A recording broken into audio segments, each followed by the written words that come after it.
Bonjour à toutes et à tous, dans la salle et en ligne. Bienvenue à cette table ronde qui a pour thème réduire les risques pour la sécurité cloud de bout en bout. Pour discuter de ce sujet, j'ai avec moi Édouard Camoin. Bonjour. Qui est donc VP Résilience chez Outscale. Philippe Charpentier. Donc ça c'est moi, oui, bonjour. Oui. Solutions Engineer Director chez NetApp. Ouais, directeur technique chez NetApp, oui. Et enfin David Thomas, directeur marketing et commercial chez Telehouse. Tout à fait, bienvenue à tous. Messieurs, donc bonjour. Peut-être pour introduire ce sujet en quelques mots, qu'est-ce qu'un risque? Quelles sont les menaces qui pèsent sur moi en tant qu'utilisateur de cloud? C'est un vaste sujet. Les risques, ils peuvent être de plein de natures différentes. Ils peuvent arriver par le personnel qu'on emploie, par les fournisseurs qu'on utilise, par les solutions que l'on peut avoir. Ça peut être des choses qui sont de l'ordre de l'attaque malicieuse, ça peut être des choses qui sont de l'ordre de la panne imprévisible. Voilà, l'objectif, c'est de se prémunir de ces risques quand on choisit une solution, quand on veut aller vers le cloud. Et en fait, quand on est en train de choisir une solution, un partenaire avec lequel on va travailler, il faut réfléchir aux risques qu'on va vouloir mitiger en choisissant ce fournisseur-là. Et ça peut être des risques techniques, comment je fais pour m'assurer que mon système est toujours disponible, que personne ne va pouvoir rentrer dedans. Est-ce que ce fournisseur il met en place les bonnes mesures de sécurité pour se prémunir des bons niveaux de risque que moi je recherche, aussi bien qu'organisationnel, c'est-à-dire moi aussi de mon côté en tant qu'utilisateur, comment je gère mes utilisateurs, comment je fais en sorte que les stratégies que je mets en œuvre sur ce cloud provider vont être efficaces. Et donc du coup, la gestion de risque, elle n'est pas uniquement du côté du fournisseur que je choisis, elle est des deux côtés. Et il faut se poser la question sur tous les aspects en fait de cybersécurité que l'on va vouloir traiter. Peut-être pour ajouter, parmi les différents providers cloud, il y a toujours des documents assez détaillés sur un modèle de responsabilité. Et le modèle de responsabilité, il va couvrir toute une brique d'infrastructure notamment, que va garantir le provider en termes de redondance, en termes de robustesse, en termes de solidité de la plateforme, avec des garanties et des SLA. Et puis il va y avoir toute une partie qui va être beaucoup plus, on va dire, logicielle, où là, pareil, autour des PKI, de l'identité, où il va y avoir des responsabilités qui vont être beaucoup plus orientées vers l'utilisateur final. Donc, suivant les différents providers, on va avoir différents modèles de responsabilité. Et donc, c'est là où il faut être assez vigilant pour regarder effectivement sur quelles contraintes je dois me baser pour déployer mes offres sur le cloud. Et finalement, où est-ce que mes risques sont avérés de ma responsabilité versus de la responsabilité du provider. Un mot à ajouter, David? Oui, en effet, la gestion de risque, c'est une question déjà de contrat entre un fournisseur et un client, et une analyse fine des risques. Nous, en tant qu'opérateur de data center, on a des risques qui sont très éloignés de ce qu'on entend du monde cyber, mais qui sont concrets. C'est du risque géologique, l'emplacement où on met les data centers. C'est du risque sécuritaire. Là, on parle d'intrusion physique. C'est du risque climatique, au sens de production du froid du data center. C'est du risque énergétique. Et Dieu sait si ça a été un sujet qui est revenu comme un boomerang grâce à notre cher Vladimir depuis quelques mois. C'est du risque logique aussi, parce qu'on a des systèmes d'information dans le data center, et notre client doit être sûr que ce système d'information ne soit pas un élément défaillant, autant que faille du terme. Et puis c'est aussi la maîtrise du risque exogène, ce qui peut arriver en dehors du data center. Donc c'est toute une chaîne de risques que les cloud providers viennent chercher chez nous et s'assurer de l'absence de ce risque. Peut-être juste pour ajouter, parce que c'est super important, la liste des risques qui ont été mentionnés, finalement, c'est des risques qui ne sont pas facilement identifiables en amont. Et quand on se retrouve utilisateur final ou client final et qu'on doit nous-mêmes développer sa propre infrastructure, ses propres data centers ou ses propres solutions d'hébergement, on va oublier la moitié des choses, ne serait-ce que déjà l'accès au bâtiment, mais ou des mécanismes de réplication pour avoir un site de PRA, un site de PCA. Donc tous ces mécanismes qui sont finalement fournis nativement chez un cloud provider, on les a pas nativement chez soi et on se retrouve directement à avoir des risques, non pas parce qu'on a utilisé un cloud provider, mais bien parce qu'on a développé soi-même sa propre solution qui n'est pas standardisée et sur laquelle on va se retrouver à pas connaître tous les tenants et tous les aboutissants parce que c'est pas forcément le métier de tout à chacun. Là, c'est un peu... Juste pour compléter, et je pense que c'est important de le dire aussi, c'est que quand on se lance dans une démarche d'analyse de risque, il y a un fort besoin finalement d'identifier son contexte, et donc du coup avec qui on travaille, de quoi on veut se protéger, parce que les moyens qu'on va mettre en œuvre pour pouvoir se protéger, pour pouvoir répondre à ses clients entre un petit script qui dit qui est dans un coin et un acteur étatique, et là on parle complètement de souveraineté à la fin, sont pas du tout les mêmes. Et quand on se lance dans cette démarche-là, il est super important finalement de se poser la question de ce contexte, de savoir de quoi je veux me protéger, qu'est-ce que je veux adresser, et du coup qu'est-ce que je dois faire ou ne pas faire. Il y a des choses que je ne vais pas faire parce que c'est pas mon métier, et dans mon contexte, c'est pas à moi de le faire. Si je vous suis bien, le premier élément dans la gestion du risque, quand on choisit un cloud, c'est vraiment, même son infra en général, c'est vraiment le choix du provider et éventuellement des partenaires à côté. Pour vous, c'est ça vraiment la première chose à faire. C'est en tout cas se poser la question de avec qui je veux travailler et pourquoi je veux travailler avec ces personnes-là. Est-ce que ces personnes-là sont les bonnes personnes qui vont répondre à mon besoin? Et là, on va commencer à regarder quand je choisis n'importe quel fournisseur, que ce soit Telehouse, que ce soit NetApp, que ce soit Cisco, que ce soit qui que ce soit, je me pose la question de qu'est-ce que ces fournisseurs-là vont pouvoir m'apporter comme garantie, vont pouvoir traiter comme risque pour moi, et est-ce que je suis OK avec ça? Est-ce que je dois le compléter, parce que peut-être que c'est pas suffisant, ou pas? Peut-être que finalement, ce qu'ils font, ils le font 10 fois mieux que moi, et dans ce cas-là, ce qui est important, c'est de le savoir et de le contractualiser. Voilà. Et après, derrière, on prend ses décisions. Je pense que de toute façon, si on est ici sur scène tous les trois, c'est justement parce qu'on a chacun des solutions d'experts ultra robustes, reconnus sur le marché comme étant ultra robustes et qui ont effectivement été mises en place par Outscale, orchestrées par Outscale, organisées par Outscale, et ce qui fait finalement la force d'avoir quelque chose de tout intégré avec les meilleurs acteurs du marché sur ce qui est sécurité.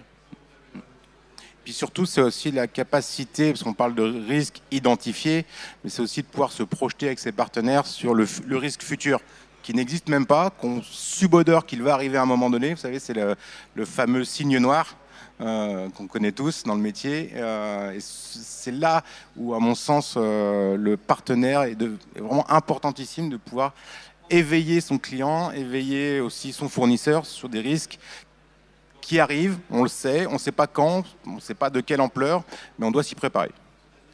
Et là, comme ça, à brûle pour point, si vous deviez donner un risque futur, quelque chose dont le client ne pense pas encore, mais auquel vous pensez déjà. Moi, j'en ai un tout fait. C'était pas prévu comme question, ça. Mais alors, il y a un truc, d'ailleurs, au niveau de sécurité nationale. Je ne sais pas si vous aimez un peu les aurores boréales, mais ça, c'est un risque connu de manière mondiale. Hein. C'est en fait, les vents solaires peuvent du jour au lendemain arrêter toute l'électronique de toute la planète. Et il suffit d'une tempête un petit peu plus forte que les autres pour que on puisse plus payer avec sa carte bleue, on puisse plus téléphoner, on puisse plus rien faire. Et donc ça, c'est un risque avéré sur lequel malheureusement, même avec tous les mécanismes de réplication, on va pas pouvoir faire grand-chose, sauf si effectivement on a des mécanismes. Alors là, il faut au niveau planétaire. Ouais, là, c'est des gros mécanismes effectivement. Ouais, mais bon, non, voilà, vous parlez de risques vraiment avérés et critiques. Bon, maintenant, on espère que ça arrivera jamais ou voire très tard, mais ouais, demain tout peut s'arrêter. Hein. Nous, on fait face à un nouveau risque, qui est celui du changement du climat. Aujourd'hui, nos data centers en Europe ont été conçus dans un référentiel qui s'appelle l'HRAE. Et aujourd'hui, on fait face, notamment au niveau des températures, à des limites du modèle. Donc, l'HRAE réfléchit, nos fournisseurs, nous-mêmes réfléchissons à ne plus affronter des 40, des 42, mais peut-être des 45, des 48, des 50 degrés, tout en continuant à faire tourner les infrastructures, donc à faire tourner le cloud. Là, on a un vrai défi pour les années qui viennent. Dans ce cas-là, il vaut mieux acheter du NetApp. Non, je rigole. Et alors côté CSP, les gros risques, en fait, les cloud providers sont des énormes concentrateurs de données, et du coup, très rapidement, qui attisent la convoitise, parce que la donnée, elle a de l'intérêt industriellement parlant, elle a de l'intérêt pour les États, elle a de l'intérêt pour beaucoup de gens. Et donc aujourd'hui, effectivement, la protection de cette donnée et les risques qui vont autour de la protection de cette donnée-là sont des sujets majeurs en fait, pour les cloud providers. Par le passé, on travaillait beaucoup sur la partie disponibilité. On attendait d'un cloud provider qu'il soit excessivement disponible. Depuis une dizaine d'années maintenant, on pivote énormément de ce modèle-là. On n'attend pas de sa part d'être uniquement disponible. On attend aussi de sa part que les données ne fuitent pas et qu'elles ne fuitent pas à cause de vulnérabilité ou aussi parce que les contraintes réglementaires qui se sont créées vont permettre cette fuite de données-là. Donc il y a vraiment, quand je parle de cybersécurité, j'aime toujours qu'on l'envisage sous tous les angles, c'est-à-dire un angle technique, mais aussi un angle organisationnel. Ils vont de pair. L'un ne va jamais sans l'autre. Il faut toujours l'envisager dans les deux sens. Pour parler de risques à plus court terme là, qui nous concernent tous, on en parlait tout à l'heure, il y a des JO qui arrivent bientôt. Donc on sait déjà que dans le monde, il y a à peu près une attaque ransomware toutes les 21 secondes et que ça va être complètement exacerbé pendant les JO. La France va être attaquée de toutes parts, on le sait. Et ceux qui ne sont pas prêts vont forcément souffrir. Et donc encore une fois, là, on peut parler de sécurité dans le cloud. Pour une ETI qui n'a pas les moyens de s'équiper, de connaître un petit peu le milieu de la sécurité, il y a quelque part une partie de la protection qui peut déjà être atteinte parce qu'il y a des professionnels qui le délivrent pour eux. Justement, pour revenir un peu sur ce que tu disais juste avant, Philippe, sur justement quand on s'équipe soi-même en infra, etc., on n'a pas forcément conscience de l'ensemble de ses besoins. Est-ce à dire que le cloud, c'est mieux, ou en tout cas plus sécurisé que l'on-prem? En fait, un cloud provider, c'est son métier. Alors, notamment, après, je ne vais pas parler, mais typiquement, il y a des choses qui se font chez les cloud providers qui sont qu'on fait moins facilement par soi-même. Notamment, il y a une notion de standardisation, c'est-à-dire le fait d'utiliser systématiquement les mêmes briques. Finalement, en réduisant le nombre de briques, on réduit la surface d'attaque et on contrôle mieux la couche de protection de ces briques. Donc, notamment, ce qu'a fait Outscale, c'est qu'ils ont vous avez standardisé sur des briques qui s'appellent des FlexPod, qui sont des serveurs Cisco, du réseau Cisco et du stockage NetApp, répliqués finalement N fois, ce qui permet de garantir une architecture systématiquement répétée et donc un mécanisme de protection qui est donc centralisé, beaucoup plus simple. Donc ça, c'est un axe. Après, un autre axe, c'est quand on est cloud provider, c'est l'essence, on mutualise. Okay, en mutualisant, pareil, finalement, on centralise les informations et on est en mesure de fournir une solution complète de sécurité. On a vraiment le moyen de mettre les moyens, justement, pour protéger de bout en bout l'infrastructure. Alors que quand on est tout seul dans son coin et qu'on fait son propre data center, qu'on achète le stockage d'un côté, les serveurs de l'autre et qu'on monte une stack, on ouvre des portes et des failles sans le savoir. Et puis il y a les compétences qui vont derrière. Opérer une plateforme de cloud, c'est un mécanisme qui est complet, il faut avoir ces compétences qui vont derrière. Donc aujourd'hui, il n'y a pas de réponse absolue. Est-ce que c'est moins bien ou mieux de faire de l'on-prem ou du cloud? C'est une question de moyens. Mais réussir à atteindre les niveaux qu'on fait en tant que cloud provider, grâce aux effets de mutualisation, grâce aux effets de standardisation et les effets de compétences qu'on peut avoir, c'est un coût qui est important et que tout le monde ne peut pas assumer. Il y a des organisations dans le monde qui sont capables d'organiser entièrement des plateformes on-prem parce qu'elles ont les moyens d'aller depuis la base, c'est-à-dire construire leur data center, opérer une stack qui va par-dessus, avoir les compétences, etc. Mais ça coûte très très cher. Donc est-ce que c'est intéressant de le faire? Ça dépend vraiment du besoin. Je pense qu'il n'y a pas beaucoup de besoins qui le nécessitent. Non, puis tu as raison, c'est une question de moyens, de compétences, de référentiels. Je te retourne la question, si je te dis est-ce que le site de l'hôpital de Créteil est plus sécurisé que le site de la gendarmerie nationale? La réponse est évidente, les deux sont on-premise. Par contre, la différence entre les deux, c'est le niveau d'exigence, c'est le référentiel, c'est l'analyse du risque qui a été plus ou moins poussée et très bien faite d'un côté ou de l'autre. C'est pas la question du cloud ou du on-premise. On est plus dans l'intelligence et dans la compétence. Par contre, le référentiel est important, on en parlait juste avant. Et le SecNum Cloud a commencé à être un bon indicateur pour mettre les niveaux nécessaires. Mais juste, je rejoins sur les talents. Là, j'avais une question juste avant, mais je crois que la personne est partie sur les axes de formation des étudiants. Je crois que les sujets c'était AWS ou les cloud providers, mais de manière générale, effectivement, on manque de compétences dans nos métiers. L'infrastructure, ça a l'air moins sexy que le développement ou le data science, et pourtant c'est absolument passionnant. Et donc, ouais, moi aussi, j'appelle un appel au secours là, pour avoir des petits jeunes qui en veulent et qui veulent faire de l'infrastructure, parce qu'on manque littéralement de compétences. Et quand on parle d'infrastructure, hein, puisqu'on a plusieurs métiers ici, un data center, c'est des électriciens, c'est des urbanistes, c'est des gens qui font de la clim, c'est des gens qui font du passage de câbles. Il y a des dizaines de métiers et sur lesquels on a du mal à trouver des compétences. Voilà, donc, c'est des maîtres chiens, c'est des gens qui savent bien aussi, la sécurité, c'est ça aussi. Câbler, justement, avoir des bonnes connectiques, des bonnes pratiques. Aujourd'hui, on a vraiment du mal à trouver des compétences. Même pour ça que nous, on soutient un programme qui s'appelle les plombiers du numérique, qui est je ne sais pas si vous connaissez, c'est une belle initiative qui forme des jeunes déscolarisés au métier du numérique, au sens plombier du terme, au sens noble du terme.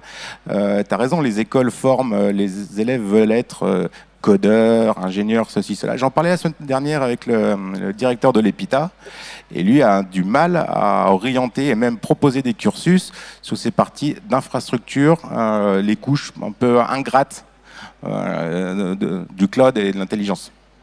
Juste pour donner un exemple, nous on en est à un point où on prend des jeunes sortis d'école, excusez-moi, on diverge un petit peu, mais on prend des jeunes sortis d'école, on les envoie 3 mois aux US, tout frais payé, pour les former sur les technos, pour qu'après ils soient opérationnels avec des clients. Donc bon, forcément là, ça attire un peu plus de monde, mais c'est un peu un marteau pilon pour écraser une mouche. Voilà. Chez Outscale, vous avez les mêmes problèmes de compétences aussi? Alors c'est difficile de trouver des talents parce qu'effectivement, je parle notamment pour la partie cybersécurité où la pénurie est énorme en France et il y a vraiment un déficit d'ingénieurs. Il y a des déficits d'ingénieurs aussi sur les autres métiers. Et c'est vrai qu'aujourd'hui, c'est difficile parce que les écoles, effectivement, ont des cursus qui sont très orientés sur des technos qui parfois sont des technos du passé. Il faut se remettre à jour en permanence. La personne tout à l'heure le disait, effectivement, des gens qui sont formés à de la WS ou à d'autres technologies un peu plus modernes, il y en a très très peu. On parle en général d'infrastructures qu'on déploie sur des modèles de virtualisation qui sont souvent de briques et de broc dans les écoles. Donc je pense que dans la filière, il y aurait quelque chose à faire pour que effectivement les jeunes aient un peu plus de moyens. Et pour amener ça au sujet de la sécurité dans le cloud, si nous on a du mal à recruter alors qu'on est des experts, je peux imaginer celui qui veut faire du on-prem. Ouais, celui qui veut faire du on-prem, forcément il va avoir aussi des difficultés. Voilà. On va poursuivre un peu dans la digression, c'est pas vraiment une question qu'on avait préparée, mais est-ce que c'est plus safe d'avoir un seul cloud ou d'être sur plusieurs clouds? Est-ce que le multi-cloud serait plus, selon vous, plus sécurisé qu'un seul cloud? C'est comme toujours, ça dépend du contexte. Il y a des situations où le fait que ma donnée soit répartie sur plusieurs cloud providers de nationalités différentes ne posera aucun problème. J'ai d'autres situations, je ne sais pas, je veux manipuler de la donnée un peu réglementée, de la donnée diffusion restreinte, de la donnée de santé. Je vais être limité dans le choix de mes fournisseurs, donc je vais être obligé d'utiliser des acteurs peut-être qui sont que locaux. Est-ce qu'il va y avoir de la convergence entre les différentes API? Est-ce que ça va être possible de faire passer les données de l'un à l'autre? Ça va avoir un coût derrière. Donc la vraie question, c'est est-ce que ça vaut le coup derrière? Est-ce que le modèle de sécurité y est adapté?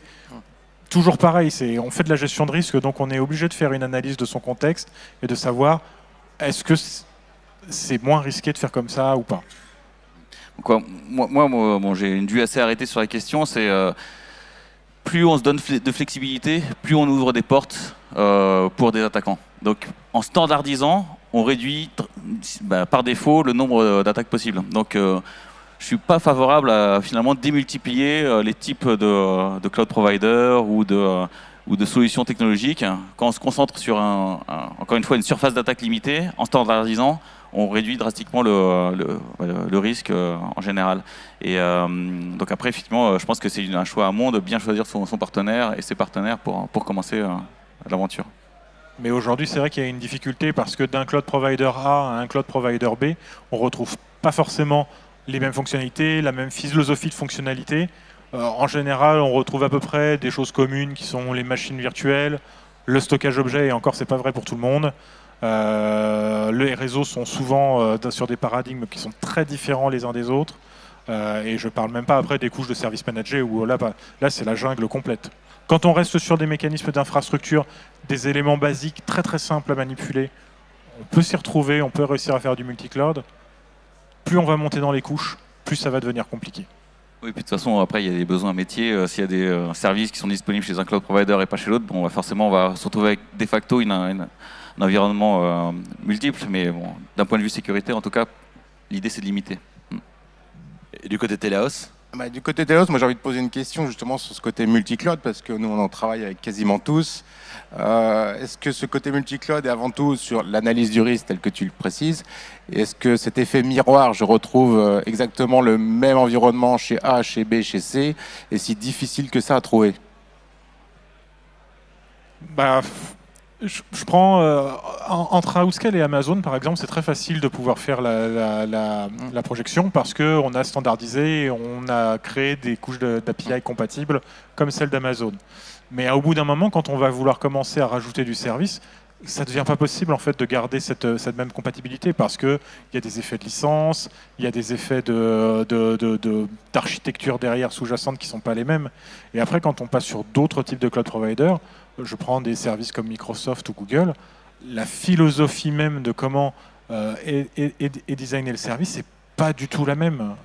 On est plutôt sur de l'IT as a service quand on fait du Microsoft, alors que sur Amazon, on est plutôt sur quelque chose où on vient consommer des petites briques qui vont faire de l'élasticité, qui vont permettre de construire des services un peu faciles à manipuler.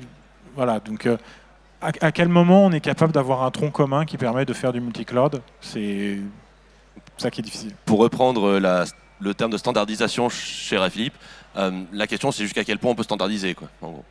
C'est un peu ça l'idée, c'est qu'est-ce qu'on peut standardiser. Je sais qu'il y a des travaux qui sont menés au niveau de l'Union européenne justement pour essayer de standardiser, que ce soit les couches d'API ou la portabilité. On parlait de UCS aussi, où on essaie de standardiser la confiance qu'on met derrière. Voilà, à l'échelle européenne, le sujet, il semble avoir été vu. Je ne sais pas s'il sera bien traité à la fin, mais en tout cas, il est vu, il est su. La question, c'est dans quelle mesure on est capable de trouver quelque chose de commun, comme ça avait été le cas à un moment donné pour les opérateurs téléphoniques. Comment on fait pour faire de la portabilité de numéros? Comment on fait pour pouvoir passer d'un acteur A à un acteur B, voire utiliser plusieurs acteurs en même temps? La question, elle est en train de se poser dans le monde du cloud. Mais la question aussi sur les multi-clouds, d'un point de vue de l'infrastructure pure et dure, nous on est challengé par nos clients opérateurs de cloud sur des modèles d'interopérabilité entre nous, Telehouse, et nos concurrents, parce qu'ils sont aussi sur plusieurs pattes. On a, nous, une standardisation mondiale. Voilà, nos standards d'exploitation sont les mêmes dans le monde entier, sont différents de ceux de nos concurrents, et nos clients nous challenge sur des modèles opérationnels qui leur permettent de se sentir chez nous comme chez nos concurrents, comme chez eux. Et ça, c'est un vrai challenge. Et puis, oui, l'ensemble des cloud providers, de toute façon, se font une guerre inconditionnelle sur les nouvelles fonctionnalités. On l'a vu avec ChatGPT qui est arrivé, d'un seul coup, tout le monde s'est mis à faire de l'IA générative sur l'ensemble des plateformes. Pour prêcher un peu sur ma paroisse, NetApp, on a des offres natives embarquées chez la plupart des cloud providers. Il suffit qu'il y en ait un qui ait une offre différenciante avec NetApp pour que les autres aient voulu avoir la même offre différenciante avec NetApp. Et donc effectivement, on va retrouver quelque part les services qui sont assez similaires, mais après, ouais, encore une fois, chacun a sa propre spécificité. Encore une fois, l'idée c'est de minimiser la surface d'attaque. Mais ce qu'il faut pas sous-estimer quand même les mécanismes qui sont mis en œuvre par les cloud providers, dans Outscale, sur la sécurité. Tout est redondé, tout est répliqué, tout est protégé. Il y a des frontaux pour se protéger des attaques des DOS, pour tout ça, quoi. Donc c'est vraiment capitaliser sur quelque chose qui est déjà qui suit déjà les meilleures pratiques. Justement, pour éventuellement ceux dans le public ou en ligne qui seraient en train de faire cette analyse de risque, c'est quoi les principales mesures que vous, en tant que cloud provider ou partenaire de cloud provider, vous prenez pour assurer la sécurité des clients? Contractuellement, c'est quoi les principales? Aujourd'hui, nous, ce qu'on va assurer en tant que cloud provider, c'est la garantie du coup de la sécurité physique, qui est portée par nos fournisseurs data center. On est toujours dans un modèle de chaîne, comme je le disais. Nous, on porte cette responsabilité vis-à-vis du client, et Telehouse porte cette responsabilité-là vis-à-vis de nous. C'est la même chose avec NetApp pour le stockage, qui nous garantit effectivement que le stockage, la solution qu'on a choisie, elle nous apporte la redondance, le backup et toutes les solutions qui vont nous permettre d'optimiser le stockage. Même chose avec Cisco sur la flexibilité et la standardisation effectivement de la gamme FlexPod qui nous permet de déployer de la même manière partout dans le monde. On va assurer toute la protection, donc le cloisonnement des hyperviseurs, hein, d'être sûr qu'un client A ne vienne pas taper dans l'infrastructure du client B, puisque ça c'est une des garanties importantes. La protection de ces données at rest et donc au repos et en transit sur toutes les données qu'il va nous envoyer au travers des API ou au travers de ces machines virtuelles. Voilà, on va vraiment s'assurer que la couche d'infrastructure qu'on lui met à disposition lui apporte les niveaux de sécurité auxquels il s'attend. Et après, on a une responsabilité partagée entre la mise à disposition des images système et l'instanciation de ces images. Nous, on garantit au client de lui fournir des images système qui sont à jour des vulnérabilités, donc des mises à jour qui sont faites régulièrement. À partir du moment où il instancie ces systèmes, c'est à lui d'assurer la sécurité de ces systèmes, soit en les détruisant et en reprenant des images à jour, soit en assurant le cycle de vie de ces machines. Et après, plus on va monter dans les couches, plus le curseur va aller du côté du cloud provider en matière de cybersécurité et moins vers le client, même s'il reste toujours une part à la fin. Donc dans le IaaS, on a une responsabilité qui va jusqu'à l'image système finalement. Quand on va rentrer dans le PaaS, toute la partie middleware qui va être mise en place va être de la responsabilité de la plateforme.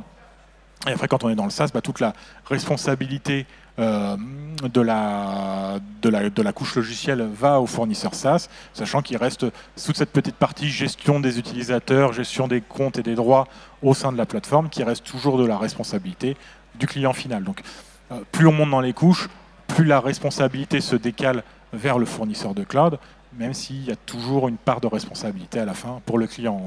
On ne dépose pas de l'information chez un cloud provider en se disant c'est bon, c'est posé, j'ai plus de problème, j'ai plus rien à gérer. C'est pas vrai. C'est pas un petit peu le cas Est-ce que c'est pas un petit peu le cas par rapport au cloud, à l'image qu'on peut avoir du cloud, où pas mal de clients se diraient c'est bon, j'envoie tout chez Outscale, chez AWS, chez n'importe qui, et j'ai plus besoin de m'occuper des questions de sécurité, des questions d'infra, de tout.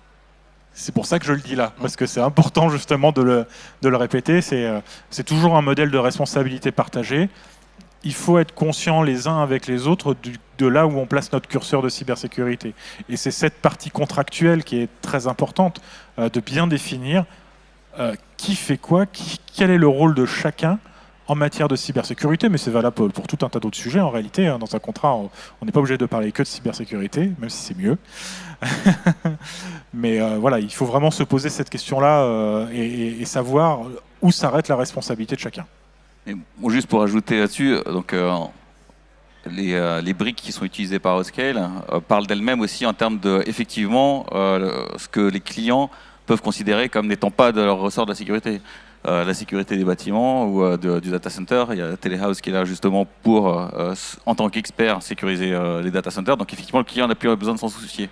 Alors la sécurité des systèmes de stockage, il se trouve qu'il y a énormément de mécanismes embarqués chez NetApp et qui sont exploités par Outscale. Et effectivement, c'est des sujets que le client n'a pas besoin de, il n'a pas besoin de s'en préoccuper. Et comme le disait Edouard, pardon.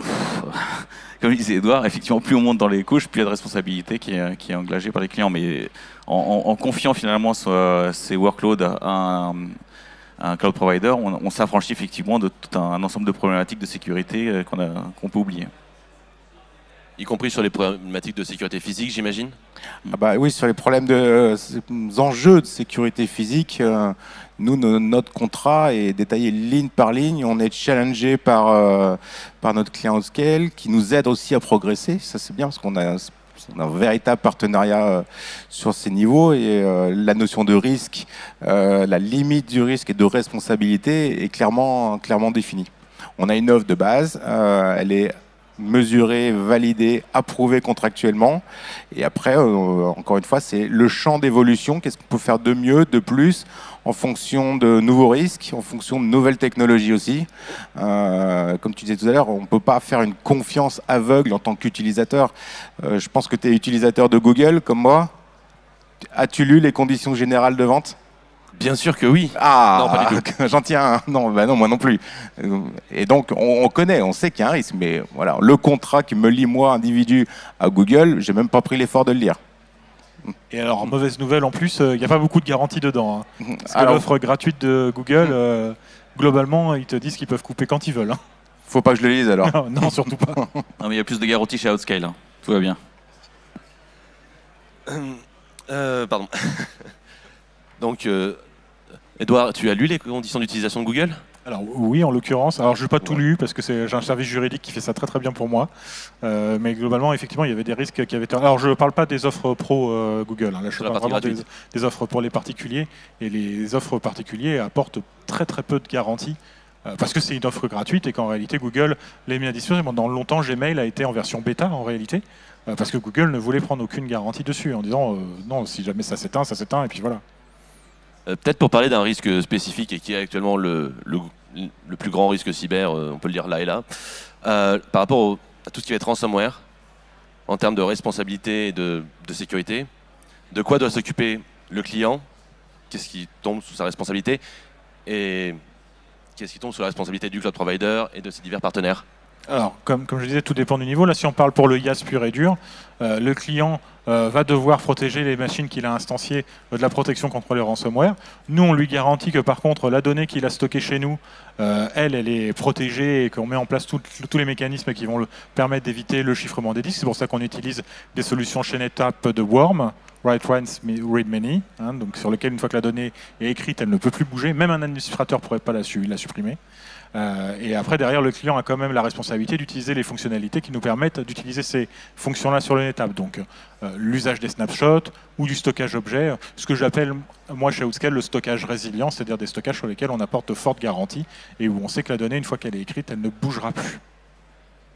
Donc peut-être pour ajouter, les attaques ransomware, on connaît bien. Donc c'est principalement sur les sites on-prem qu'on va trouver des attaques. Et ce qu'il faut savoir, c'est qu'il y a un délai entre le moment où l'attaquant pénètre dans le système et où l'attaque se lance. Dans ce délai, en général, l'attaquant va d'abord chercher les backups, va chercher à détruire les backups. Une fois qu'il a réussi à détruire les backups, il va pouvoir lancer son attaque et attaquer la donnée de production pour la détruire et la rendre inopérante. Et donc il y a plusieurs mécanismes qui sont embarqués effectivement dans les baies de stockage, puisque c'est finalement l'élément ultime qui reçoit les écritures et les lectures et donc les mécanismes d'attaque. Donc tu parlais de Worm, donc c'est tout ce qui est stockage immuable, c'est-à-dire le fait d'avoir du stockage qui finalement ne pourra plus jamais être réécrit, sauf à un délai prédéfini à l'avance. Mais on va aussi embarquer des mécanismes de détection de patterns. C'est-à-dire que typiquement, la baie de stockage, elle va avoir un fonctionnement au jour le jour. Et lorsque... donc on va enregistrer ce fonctionnement pendant plusieurs mois. Et lorsqu'on sort de ce pattern, lorsqu'on dévie de l'utilisation normale, soit qu'on voit beaucoup de lectures à un instant donné, soit beaucoup d'écriture, par exemple, on va être en mesure effectivement de lancer des protections automatiques à base de snapshots ou même de bloquer certaines adresses IP qui sont en train de faire ces écritures ou ces lectures. Donc évidemment, ces mécanismes, ils ont été mis en place et donc c'est pas forcément de votre responsabilité, mais en revanche, s'ils sont désactivés, dans ce cas-là, ça devient de la responsabilité. Donc on a une best practice là-dessus qu'on peut suivre avec des garanties qu'on va savoir apporter sur les attaques ransomware et sur la capacité de remonter les données en cas d'attaque, dès lors que ces meilleures pratiques ont été résolues. C'est-à-dire que nous, il y a les solutions, elles existent, il suffit de les mettre en œuvre. Donc après, voilà. Et pour tout ce qui va être, par exemple, des mesures pour éviter que l'attaquant latéralise, micro-segmentation par exemple, que ce soit sur du SaaS ou du PaaS, ça va plutôt être au client de gérer cette partie-là, ou est-ce que le cloud provider peut proposer Alors, des éléments? à partir du moment où on va commencer à monter dans les couches, effectivement, le cloud provider va en prendre une partie à sa responsabilité pour éviter les mouvements latéraux. Dans le SaaS, c'est le cloud provider qui est responsable de tous les mouvements latéraux qui vont être sur le logiciel sous-jacent. Mais il ne faut pas oublier que le client, il est interconnecté avec cette solution-là. Donc, le mouvement latéral, il peut partir de chez lui pour aller vers le cloud provider. Donc ça aussi, il faut qu'il y pense de son côté. Telehouse est responsable des murs du data center. Je suis responsable vis-à-vis du client parce que j'utilise Telehouse des murs du data center. Je ne suis jamais responsable des murs de mon client. Et ça aussi, il ne faut pas l'oublier. C'est-à-dire que moi, à Outscale, j'ai aussi des locaux en propre où les gens travaillent au quotidien, dans lesquels les gens s'interconnectent à mon SI. Moi aussi, j'ai de la sécurité physique à prendre en charge. Elle n'est pas uniquement chez Telehouse. J'ai une petite part qui reste chez moi à traiter. Donc, Les mouvements latéraux, il ne faut pas les voir uniquement que chez le cloud provider. Il faut le voir, le mouvement latéral, il peut partir de très très loin. Il peut partir de chez nous, voire même d'Internet. Parfois, c'est tout bête, une petite machine exposée sur Internet. Et puis, c'est le point de départ vers des nuits de cauchemars et de drames à essayer de récupérer ce qu'on peut récupérer. L'Internet, c'est la clé. Nous, le système d'information qui pilote l'infrastructure data center n'est pas connecté à Internet. Je vais vous faire une confidence. En tant que salarié Telehouse, ma vie est un enfer IT. Je n'ai droit à rien. Je n'ai pas de port USB. Je ne peux pas envoyer de mail comme je veux. Je ne peux pas m'envoyer de trucs perso. Mais c'est le niveau d'exigence qu'on vient chercher chez nous. Il nous reste encore, je crois, 5 petites minutes pour un dernier point dont on a un petit peu parlé au début. On a parlé de Secnum Cloud. Faire le lien évidemment avec le cloud souverain. Qu'est-ce que ça vous inspire? Parce qu'on a un acteur français sur scène, certes, mais 2 acteurs qui ne le sont pas forcément. Donc un petit peu avoir votre sentiment là-dessus. Moi, j'ai écouté religieusement la session d'avant. Alors pas tout, mais ça m'a beaucoup intéressé. Et moi, j'ai l'impression qu'on oublie quelque chose aussi, c'est que la souveraineté, c'est pas quelque chose uniquement lié à l'IT. On parle de souveraineté, on parlait de Dassault, l'aviation. Il faut être autonome sur nos avions. On parle de souveraineté en termes de médicaments. Pendant le Covid, on n'avait pas les bons acteurs. Pendant la crise des composants, on parlait de souveraineté sur les fournisseurs de microchips, etc. Donc c'est juste un axe parmi tant d'autres. Et j'ai l'impression qu'on en fait une affaire d'État, alors que oui, c'est une notion de risque, c'est une notion de ce qu'on veut faire en tant que nation, et est-ce qu'on souhaite être autonome sur la gestion du cloud. Alors tout ce qui est initiative Secnum Cloud, etc., donc moi ça va dans mon sens parce que j'aime bien quand c'est carré, c'est standard, et donc ça standardise quelque peu les éléments. Mais moi je reste persuadé que le succès il passe principalement par les entités privées plus que par des initiatives publiques. C'est-à-dire qu'on peut essayer de légiférer, réguler, etc. Tant qu'il n'y a pas finalement des acteurs tels CloudScale qui percent et qui arrivent à faire la différence sur le marché déjà français pour ensuite s'étendre à l'Europe, pourquoi pas. C'est comme ça que ça va évoluer. Mais bon, en tout cas, on est dans la bonne voie. Ouais. C'est une question de contrôle aussi derrière. C'est-à-dire que ça n'existe pas de dire je ne vais pas utiliser d'acteurs étrangers. Parce qu'en réalité, moi je veux bien choisir qui on veut, mais c'est qui les acteurs français aujourd'hui qui font du matériel qu'on est capable d'utiliser au quotidien? C'est qui les grands noms du data center qui sont capables de nous fournir des services qui sont à ce niveau-là? Donc aujourd'hui, dire je ne veux pas travailler avec ces gens-là, c'est nier l'évidence d'un marché qui aujourd'hui doit faire avec. La question, c'est pas comment je fais pour m'en passer, c'est comment je contrôle l'accès à ma data, comment je fais en sorte que ma data ne fuit pas. Et il y a d'autres mécanismes que la législation qui permettent de le gérer. Il y a des concepts comme le Zero Trust qui permettent de créer du chiffrement sur des couches à plus haut niveau. Le fait que quelque part, peut-être on va déconnecter un certain élément du SI d'Internet. C'est ce que propose Secnum Cloud. Secnum Cloud, il ne dit pas utilisez pas du Cisco, d'une étape ou de quoi que ce soit. Il dit ces environnements-là que vous allez mettre, on veut que vous en ayez le contrôle. Et dans ce contrôle-là, on vous demande de les couper d'un accès à Internet ou d'un accès très large qui permettrait l'exfiltration de la donnée. Voilà, tout simplement. Je voudrais juste rajouter, souvent, moi, je préfère le terme cloud de confiance à cloud souverain. Alors, mon étape, c'est une société américaine, donc évidemment, on fait partie du giron de ceux qui sont assujettis à ces problèmes, mais c'est toujours une histoire de confiance. Et c'est une utopie pour moi de penser qu'on peut faire sans l'externalité, sans le reste du monde, avec les composants qui viennent d'Asie, avec des vendeurs qui viennent des US, etc. Donc c'est une histoire de confiance, de règles, et finalement c'est pour ça que les initiatives Secnum Cloud vont dans le bon sens en tout cas. Oui, tout à fait. La souveraineté, ça ne doit pas être la balkanisation de l'Internet. La souveraineté, c'est d'avoir des référentiels communs au sens le plus large possible, français, mais surtout européen. En France, on est aujourd'hui à Paris, mais je pense que ça se joue à l'échelle européenne. On a de la chance d'avoir des gens bien en ce moment à l'Europe pour ça, mais c'est aussi pouvoir peser réglementairement sur des cadres. Voilà, la GRDP, on a réussi à le faire. L'Europe a réussi à le faire. Il y a 10 ans, on aurait posé cette question. tout le monde nous aurait dit mais jamais vous le pourrez, l'internet c'est libre, c'est open, il y a très peu de règles. L'Europe a réussi à mettre des règles et c'est bien pour tous.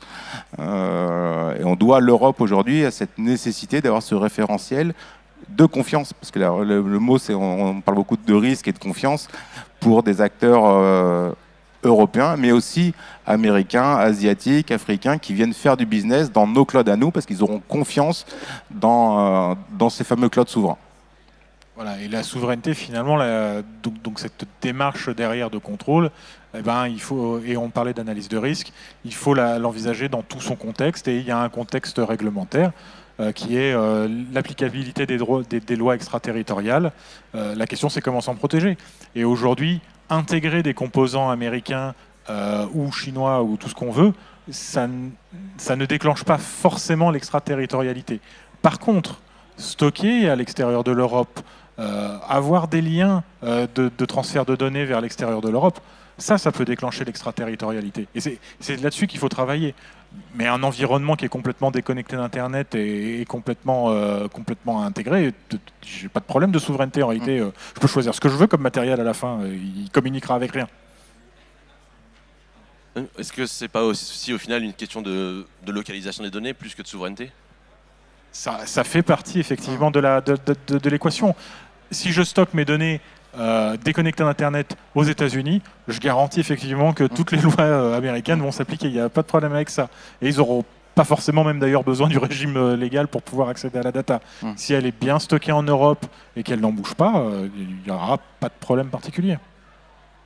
Mais quoi, juste parce que le Cloud Act ne dépend pas que du territoire américain. En fait, n'importe quel acteur américain, dès lors qu'il est en Europe, doit fournir les données auxquelles il a accès si on lui demande.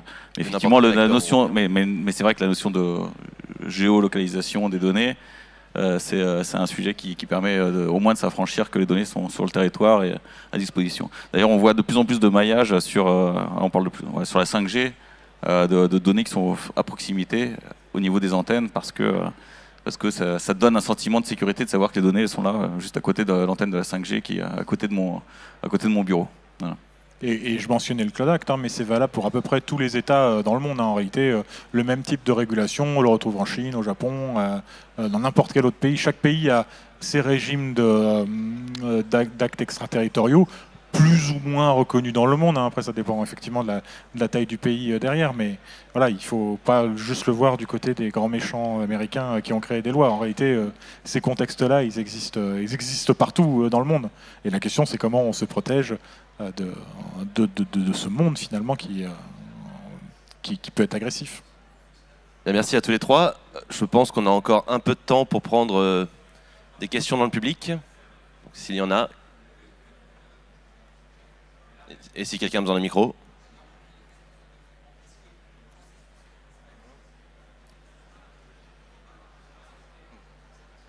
Bon, bah, elle était super claire. Hein. Sinon, on peut continuer. Ouais, c'était parfait. Hein. Sinon, on peut continuer longtemps sur la souveraineté, localisation, extraterritorialité. Je pense qu'on peut combler. C'est l'épreuve du bac. Vous avez 4 heures. C'est ça.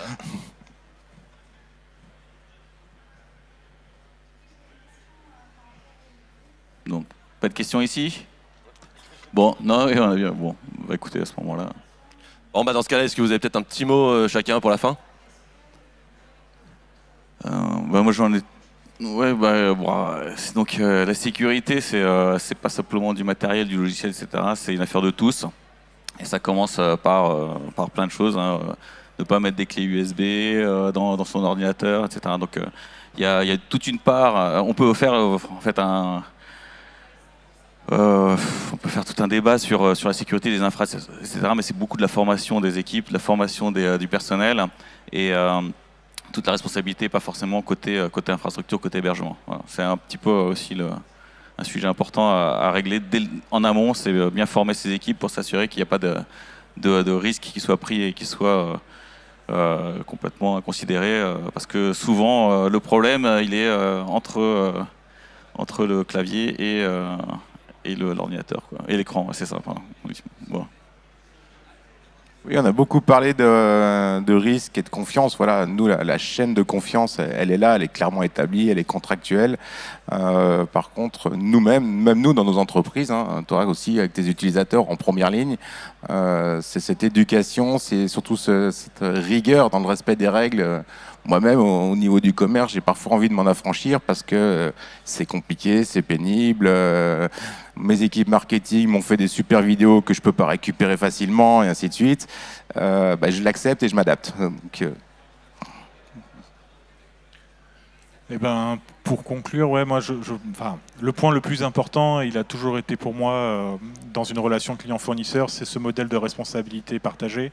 Voilà, de bien penser dans son contexte, avec qui on travaille et qui est responsable de quoi, et de bien le formaliser contractuellement. Je pense que c'est le point essentiel quand on veut travailler et qu'on veut avoir une relation qui est efficace, c'est d'avoir le bon contrat qui décrit bien le sujet.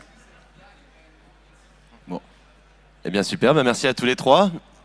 Et merci au public, à tous ceux qui nous ont suivis ici ou en ligne.